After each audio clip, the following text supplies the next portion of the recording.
జరిగినది కూడా ఓట్లకు సంబంధించి కూడా ఉంది. సో ఏంటి ఇప్పుడు ఇప్పుడు ఈ పవన్ కళ్యాణ్ చేస్తున్నటువంటి వ్యాఖ్యలు చూస్తున్నా, లేదంటే లోకేష్ని డిప్యూటీ సీఎం చేయాలని చెప్పేసి ఈ వ్యాఖ్యలు చూస్తున్నా కూడా ఈ కూటమిని బీజేపీ ఏమన్నా ముంచేసే పరిస్థితి ఉండే అవకాశాలు కనిపిస్తున్నాయి? అది అవన్నీ మనకు తెలియదు కానండి.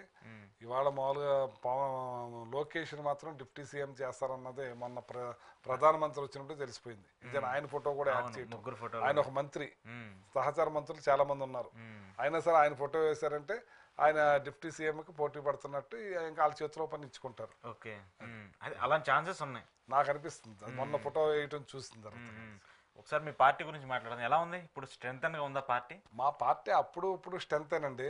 మేము ఈవీఎంల గోళం వల్లే కదా పోయామంటున్నాను నేను. ఓకే, అంటే ఇప్పుడు ఇంతమంది నేతలకు సంబంధించి కొంతమంది మీ పార్టీ నుంచి బయటకు వెళ్తున్నారు. మీతో పాటు పనిచేసినట్టు సహచార మంత్రులు కావచ్చు, మాజీ ఎమ్మెల్యేలు కావచ్చు, వాళ్ళందరూ కూడా ఇతర పార్టీలోకి వెళ్ళి జగన్మోహన్ రెడ్డి మీద ఆరోపణలు చేయడం ఇవన్నీ కూడా చూస్తూ ఉన్నారు. పాత నీరు వెళ్ళిపోతుంది, కొత్త నీరు వస్తుంది, అంతే. ఓన్లీ వన్ అండ్ తేడా లేదు. బ్రహ్మాండంగా ఉంది మాది. జగన్మోహన్ రెడ్డి గారు మార్పులు చేసుకుంటూ వస్తున్నారు కదా, చాలా బాగా చేసుకుంటూ వస్తున్నాడు, పర్ఫెక్ట్ గా చేసుకుంటూ వస్తున్నాడు. కార్యకర్తలను ముందు జెండా మోసం గుర్తించాలంటున్నాడు.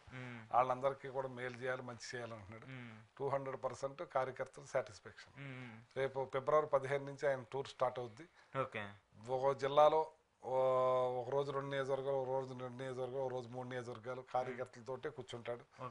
బాగా ఆయన ప్లాన్ చేస్తున్నారు. ఈ యాక్టివ్నెస్ అప్పటి నుంచే ఉంటే బాగుండేది అనేటువంటి ఆరోపణ కూడా ఉంది కదా. ఏదైనా సరే, ఏమైనా సరే ప్రజలు మాకున్నారు, కార్యకర్తలు మాకున్నారు. కొంచెం అలిగినామని వాళ్ళు సరి చేసుకుంటున్నాడు. రేపు వచ్చే రాబోయే రోజులు బాగుంటుంది.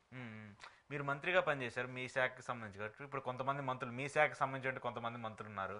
వాళ్ళు చేస్తున్నటువంటి పనితీరు చూస్తుంటే చాలా వింతగా కనిపిస్తుంది. వాళ్ళ డిసిషన్స్ కనపడుతున్నాయి. సో ఏం చెప్తారు దానికి సంబంధించి? ఇప్పుడు మేము జగన్మోహన్ రెడ్డి గారు ప్రతిదీ కూడా రివ్యూ చేసేవాడు. ఆయన రివ్యూ చేసి ప్రజలకు మేలు జరగాలి.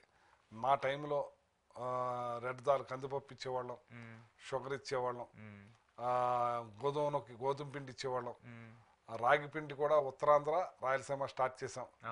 మళ్ళీ కొంత మా నియోజకవర్గం కూడా ఇచ్చున్నాం.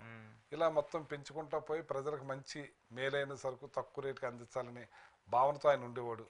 అలాగే రైతులకు మంచి జరగాలి, రైతులకు మేలు జరగాలి, ఎక్కడ దళారీ వ్యవస్థ చేతిలో పడకుండా డైరెక్ట్ మనీ అకౌంట్లో పడాలి రైతులకి.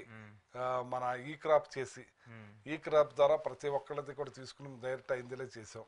ఇవాళ ఈ క్రాప్ లేదు, ఏమి లేదు, ఇన్సూరెన్స్ లేదు, మన ఇది రైతు భరోసా లేదు, 20,000 ఇస్తామని చెప్పి అన్ని కూడా నడ్డిరిసే కార్యక్రమం చేశారు. జగన్మోహన్ రెడ్డి గారు రైతులకు పెద్దపీట వేస్తే వీళ్ళు నడ్డిరిసే కార్యక్రమం చేశారు.